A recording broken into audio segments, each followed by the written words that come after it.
সকলোকে নমস্কাৰ জনাইছোঁ আৰু আজি এটা নতুন ভিডিঅ' লৈ আহিছোঁ আপোনালোকলৈ। আজি মই ছাগলী মাংস কেনেকৈ বনাম আপোনালোকক দেখুৱাম। তো আহকচোন ভিডিঅ'টো আৰম্ভ কৰোঁ।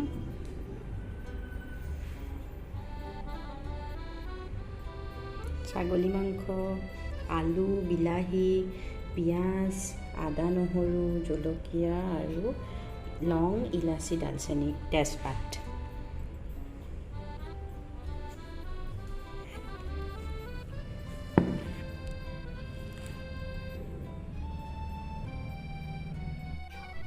এতিয়া কেৰাহী এটাত অলপ মিঠাতেল দি দিছোঁ আৰু এতিয়া তেল গৰম হ'বলৈ দিম অলপ দেৰি।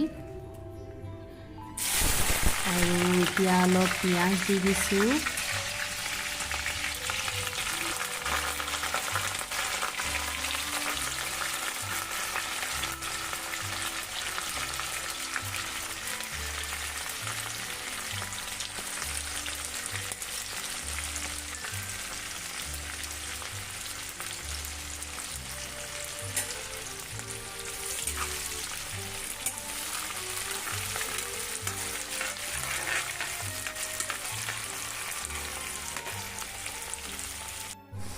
এতিয়া অলপ আদা নহৰু দি দিছোঁ মই।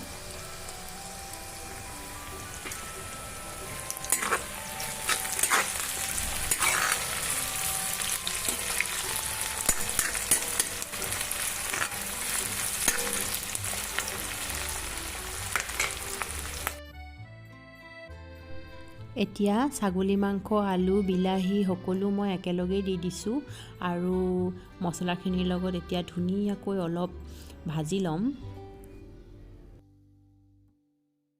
অলপমান এতিয়া ঢাকন লগাই দিছোঁ, ভালকৈ সিজিবলৈ দিম। ভাজি হোৱা পাছত মই অলপ গৰম পানী ঢালি দিছোঁ আৰু পানীখিনি মাংসত দি পিনাই অলপ ভালকৈ মই উতলিবলৈ দিম। তাৰপাছত আৰু মাংস ৰেডি হৈ যাব। আপোনালোকে ইচ্ছা কৰিলে কুকাৰতো দিব পাৰে, মই কেৰাহীটোতে বনাইছোঁ। আৰু এয়া ৰেডি হৈ গ'ল ছাগলী মাংস। লগতে অলপ তিয়ঁহ, পিঁয়াজ, নেমু আৰু মৌচুমী টেঙা লৈছোঁ।